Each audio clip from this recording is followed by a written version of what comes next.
Bonjour Stéphanie, je te fais une petite vidéo comme je t'avais dit. J'espère que le son va être bon pour toi là. C'est pas mal le maximum que je peux faire. Fait que je te réexplique rapidement les icônes. L'icône qui est ici, la flèche, sert pour sélectionner des objets ou des dessins ou peu importe. Ici, la ligne, on va y revenir à ça ici après. Ici, la ligne, on a deux façons de faire une ligne. Avec le bouton de gauche, on clique une fois, on lâche le bouton, on fait une ligne, on lâche le bouton, on peut en faire une autre comme ça. Si je pèse sur Shift, automatiquement ma ligne va être droite. Que ce soit comme ça, comme ça, comme ça, peu importe, 45 degrés, 90 ou à 0, va te faire une ligne comme ça. Tu pèses une fois sur le bouton de gauche. Et là, si tu veux t'arrêter, tu cliques une fois sur le bouton de droite. Maintenant, si je fais une ligne et que je ne lâche pas le bouton, je clique avec le bouton de gauche et je ne le lâche pas. Ça me fait une ligne bleue à l'arrière. Je le lâche. Et là, si je déplace, ça va me faire une courbe des deux côtés. Ça peut servir des fois pour des dessins ou même faire des moustaches d'un minou. Et puis quand on est prêt, on reclique sur le bouton de gauche et ensuite le bouton de droite pour faire comme Enter. Là, on va revenir à la flèche. Ici, la flèche, on peut soit cliquer dessus ou si on est sur un outil, on a juste à faire Escape et on arrive automatiquement sur l'outil de sélection. L'outil de sélection, on part en haut à gauche, on descend en bas à droite. Il faut que l'objet soit en entier sur le carré pour qu'il soit sélectionné. Si je fais ça, j'aurai rien de sélectionné. Si je fais ça ici, comme ça, je vais avoir seulement l'objet du haut qui va être sélectionné. Par contre, si je pars d'en bas à droite et je monte vers la gauche, tout ce qui entre dans le carré, peu importe que ce soit juste un petit peu ou tout au complet, dès que ça rentre dans le carré, ça va être sélectionné. Ça va servir souvent dans les endroits plus restreints. Ensuite, ici, on a le carré. Clic de gauche, on ne lâche pas le bouton. Et là, on va faire un rectangle. Si je veux un carré, je pèse sur Shift. Je vais avoir un carré parfait. Je lâche le Shift, je vais avoir un rectangle. Comme ça ici. Ensuite, on a le cercle. Le cercle, clique une fois dessus, on laisse le doigt dessus, on va avoir un ovale d'un sens ou de l'autre. Je pèse sur Shift, je vais avoir un rond parfait. Comme ça. Je le lâche. Ici, plutôt ici, j'ai le polygone. Je vais avoir la même chose. Si je pèse sur Shift, j'ai le polygone parfait. Sinon, on va y aller un petit peu comme un ovale, là, mais avec plusieurs pointes. Et si on va dans la fenêtre Propriété de la forme, ici le nombre de côtés, on peut partir à 3, on va avoir un triangle. À 4, on va avoir un carré. Ainsi de suite. 5, on a 5 côtés, pentagone, puis on monte. Comme ça. On peut donner le nombre de côtés qu'on veut. Maintenant, si on prend l'outil de sélection, moi je fais Escape. Comme ça. Et là, je veux agrandir mon cercle ici. Je clique dessus. Si je clique en bas à droite, si je clique au centre, je vais faire un ovale avec. CTRL Z, je reviens à ce que j'étais. Si je clique dans le coin ici, je vais garder mon cercle, puis il va rapetisser en s'en allant vers en haut à gauche. Maintenant, si je veux, exemple, mon cercle se trouve être ici au bout de ma ligne. Je veux que le cercle rapetisse, mais qu'il reste centré à cet endroit-là. Je m'en viens ici, je pèse sur CTRL et ensuite sur la souris, bouton de gauche et je le garde enfoncé. Je rapetisse comme ça ou je grossis, il va rester centré. Ça va te servir beaucoup ça dans différentes formes. Ça fonctionne pour n'importe quoi. Ça, un carré, un polygone, un cercle, peu importe, ça fonctionne toujours de la même façon. Maintenant, je vais effacer tout ça. On continue. Mon lettrage ici, la grosseur du lettrage est ici, la hauteur, la, la fente, la police, peu importe comment on l'appelle, est ici. Si tu écris quelque chose et que tu changes la police, tu vas voir que ton lettrage va changer au fur et à mesure. Ça te donne une idée de ce que ça donne comme lettrage. Maintenant, si on veut que les lettres soient soudées ensemble, ce qu'on va faire, c'est qu'en l'espace ici en H qui est horizontal, on va réduire, on va coller les lettres de plus en plus jusqu'à ce qu'ils soient soudés ensemble. Ça ici. Si j'enlève le soudé, ben la ligne embarque par-dessus. Ça ne donnera rien de beau. Donc on laisse ça ici sur soudé. On peut aller avec caractère gras, italique. Ici, déformer, honnêtement, je ne me souviens pas du tout comment on s'en sert. Ici, ben, je peux mettre les lettres que j'ai là en majuscule. Fait que ça, c'est pour les lettres. Encore une fois, si je clique sur Escape, je vais aller chercher l'outil de sélection. Je peux grossir mon texte et je peux aussi le grossir par rapport à mon centre en pesant sur CTRL. Il va rapetisser ou agrandir à partir du centre. Le petit bouton bleu qu'on a ici, c'est pour arrondir le texte. Comme ça. Là, c'est sûr que j'ai pas beaucoup de texte. Je vais recommencer. Je vais mettre un paquet de lettres qui n'ont aucun bon sens. Comme ça. Et là, je pèse sur Escape. Et là, je viens chercher ici. Là, tu vas voir plus la courbe là, que ça donne. Des deux sens. Le petit bouton bleu, c'est à ça qui sert. J'efface tout ça. Maintenant, si je prends un carré comme ça et un autre carré qui est quand même assez près, puis là, je veux savoir quelle distance qu'il y a ici entre les deux. Je vais aller chercher la règle. Je la mets en millimètres parce que moi, je préfère travailler en millimètres. Je peux agrandir. Je m'en viens ici. Et là, pour être sûr d'avoir une ligne droite, parce que si je fais une ligne comme ça, je n'aurai pas la même longueur que si j'ai une ligne droite. Je paye sur Shift encore, je vais avoir une ligne droite. Je viens jusque là, ça me donne 4 mm entre les deux. C'est ce que ça donne. Tandis que si j'y vais comme ça ici, ben là, on tombe 4.2, 4. Tu sais, ça change. Fait que si on veut l'avoir bien droite, là, on paye sur Shift et là, j'ai 4 mm. Je peux le mettre en pouces aussi facilement que ça. Même affaire, je paye sur Shift, ça va me donner 1575 pouces de large. Moi, je préfère travailler en millimètres. Ça, c'est pour la règle.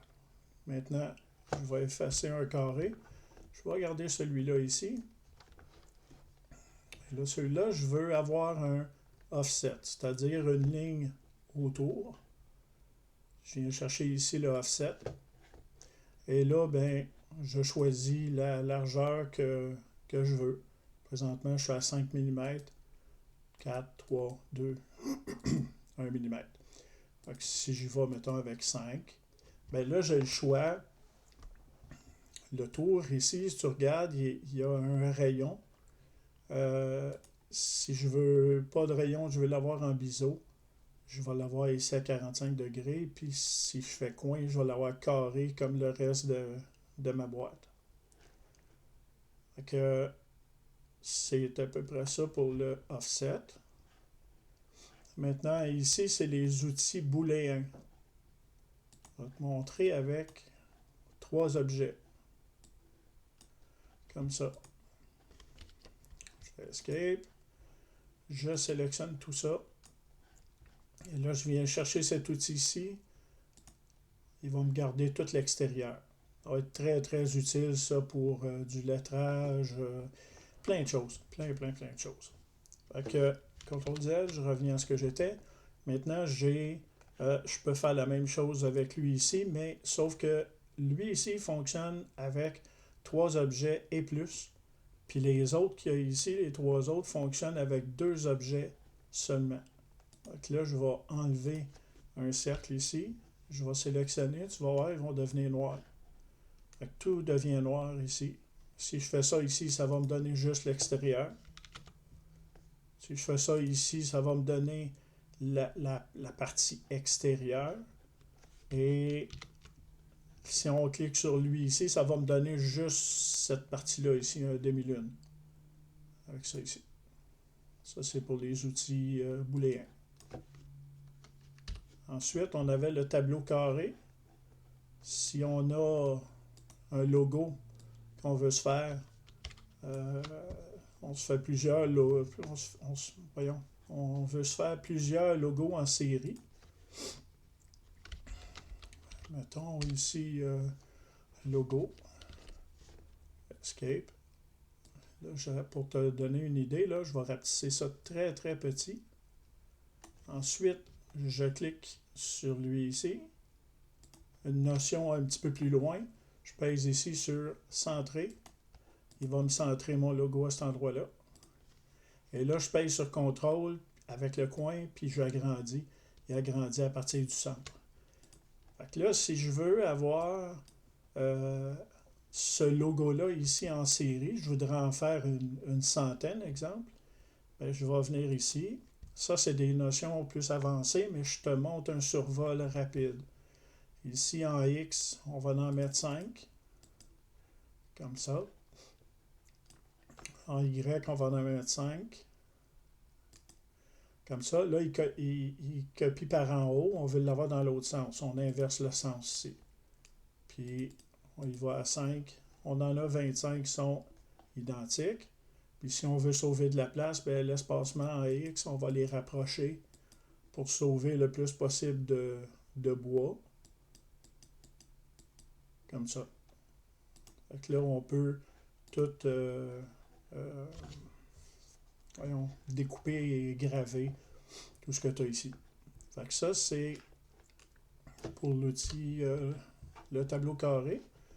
Maintenant, le tableau circulaire, ben, ce qui est le fun, je sais pas si tu te rappelles, il y a longtemps de ça. Comment ça s'appelait encore Aïe, aïe, aïe, j'ai oublié le nom. Ça va me revenir. Ou ça va te revenir. Je mets deux choses comme ça.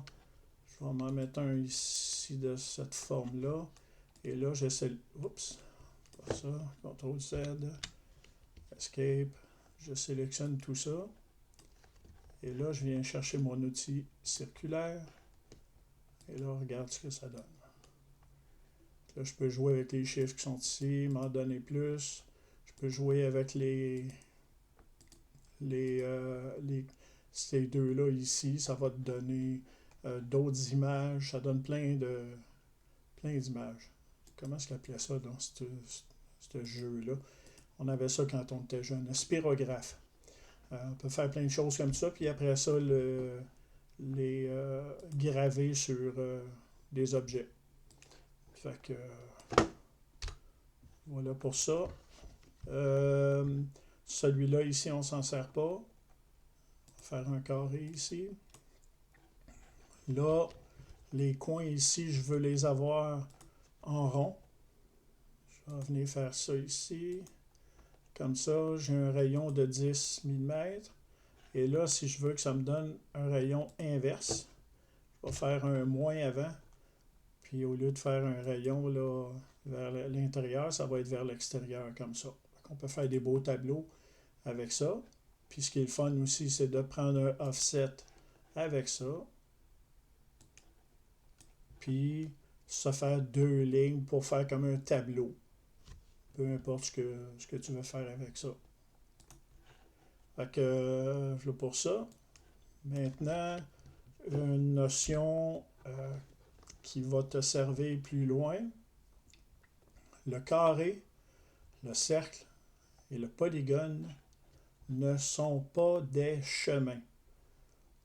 Demande-moi pas pourquoi ils appellent ça un chemin, mais ce n'est pas un chemin. OK? Fait que si je m'en viens ici, je fais un rectangle. Et puis, euh, excuse-moi, c'est mon fils qui vient de m'envoyer un message. Euh, euh, les nœuds, les fameux nœuds qui sont ici. Ça, on va peut-être s'en servir au prochain cours ou l'autre après. En tout cas, je vais décider. Donc là, si je veux avoir des nœuds, je clique là-dessus. Puis là, dans les coins ici, je devrais avoir un nœud à chaque coin. Là, j'ai rien. J'ai pas de point.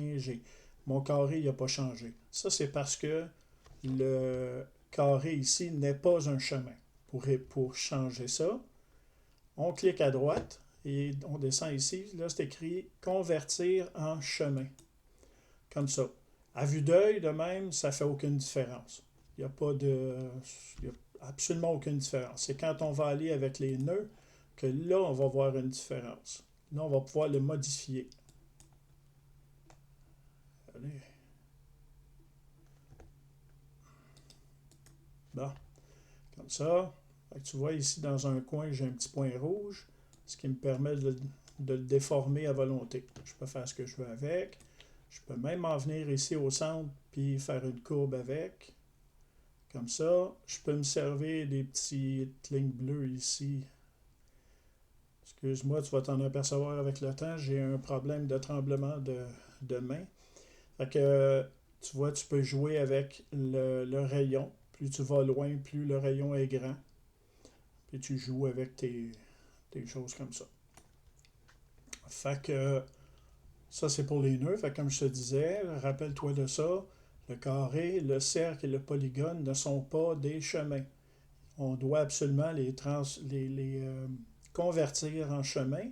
Et une fois qu'ils sont convertis en chemin, on ne peut pas revenir en arrière. Fait que même si je clique sur le bouton de droite dessus, tu vas convertir en chemin et là, on ne peut pas le changer. Il est gris, on ne peut pas revenir en arrière. Seule façon de revenir en arrière, c'est en faisant CTRL-Z plusieurs fois. Puis là, on revient en arrière. Si je fais, je vais le sélectionner. Si je fais clic droite, tu vois, il est encore non, je ne peux pas le sélectionner. Je vais faire encore CTRL-Z.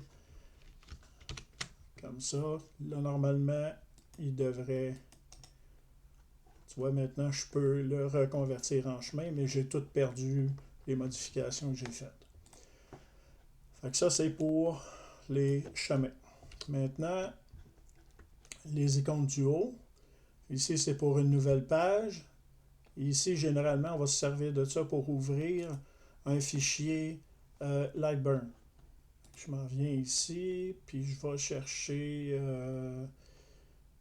attends, ici, tu vois une horloge, c'est un fichier Lightburn qui est là. Ça, je peux l'ouvrir.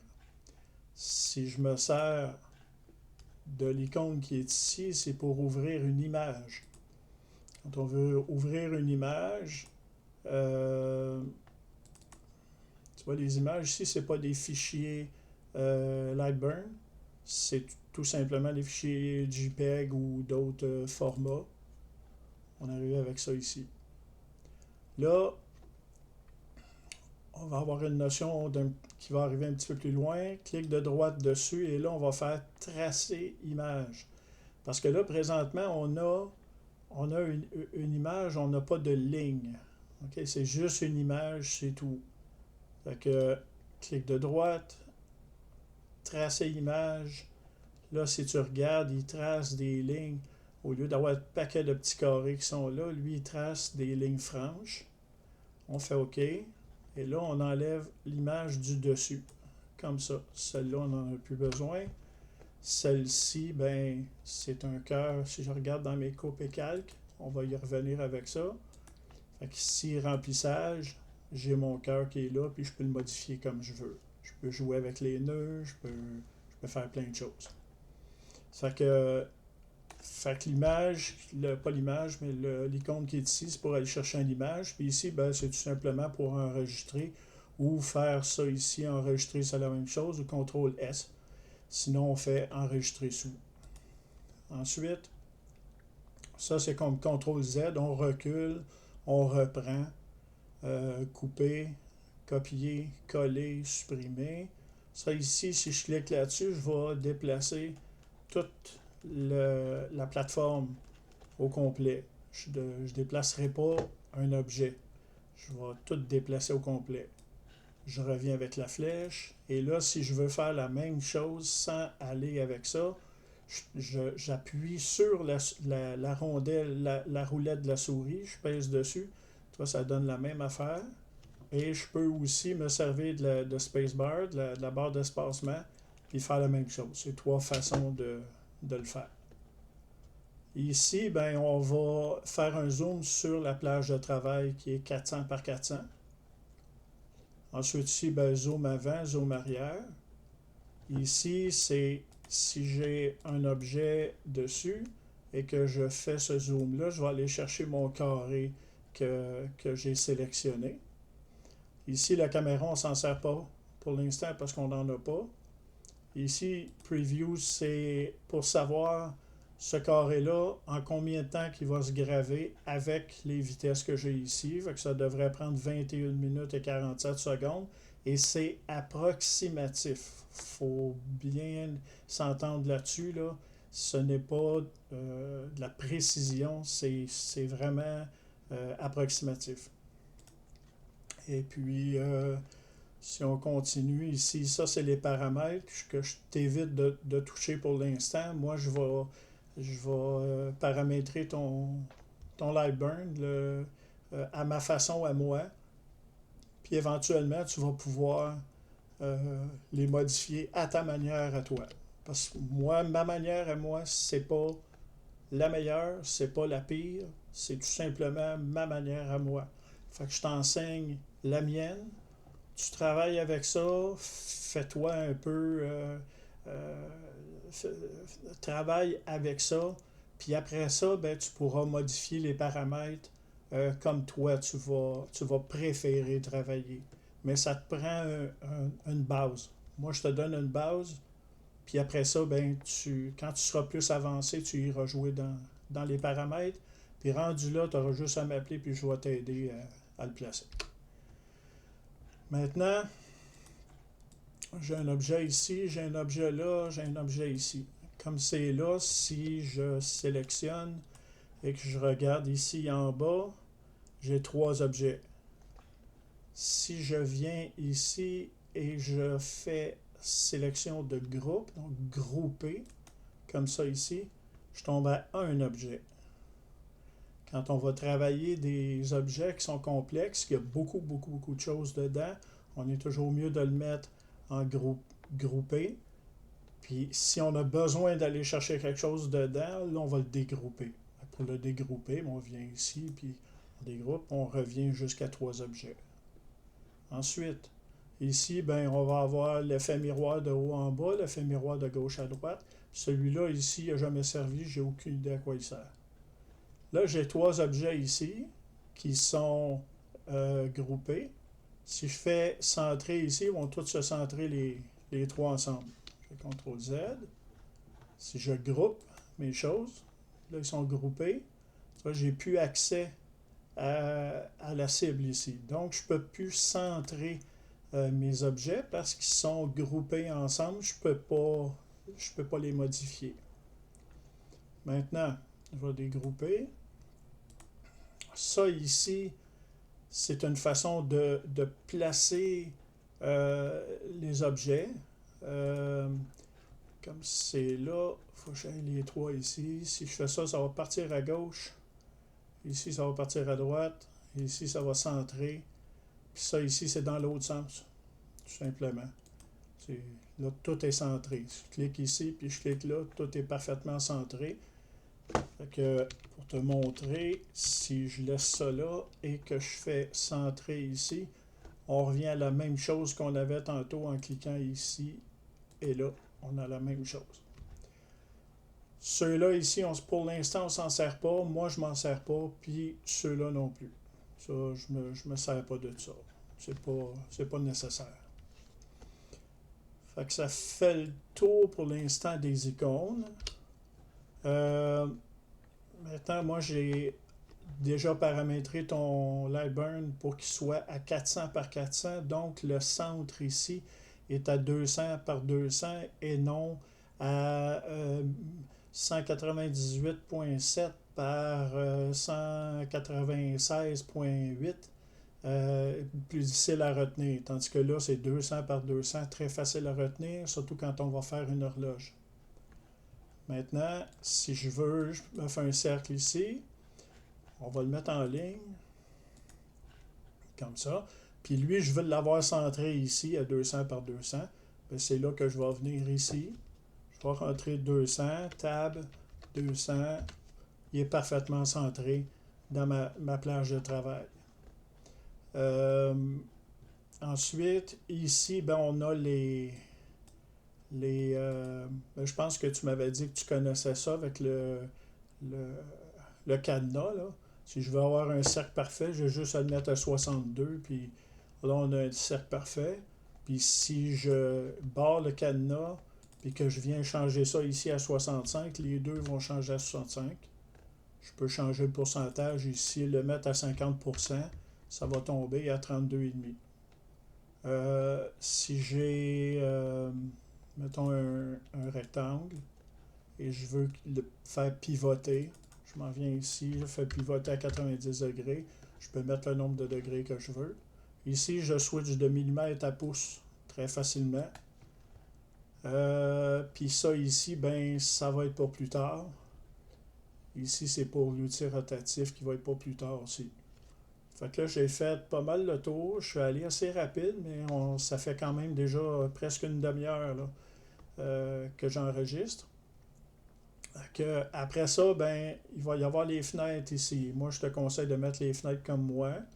C'est-à-dire coupe et calque, texte de variable, propriété de la forme, puis en bas ici, laser et bibliothèque de dessin. Moi, ma bibliothèque de dessin est ici. Puis ça, ben, c'est tous des dessins. Il y en a qui n'en ont pas dedans. La majorité ont tous des dessins dedans que j'ai mis. Puis ça, ben, quand je ferme Lightburn, là, je vais fermer mon Lightburn, je vais rouvrir mon Lightburn. Comme ça, tu vois, ma bibliothèque est revenue. Elle ne disparaît pas. Je vais te montrer comment faire, comment tu vas devoir faire pour ça.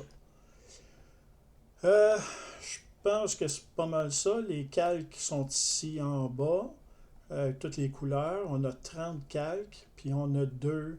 euh, Ici, c'est des lignes de construction. C'est-à-dire que ça ne grave pas. C'est juste pour nous aider à faire des choses, des fois centrées, ou à avoir une plaque carrée qui représente notre pièce de bois. Peu importe, on va s'en servir éventuellement.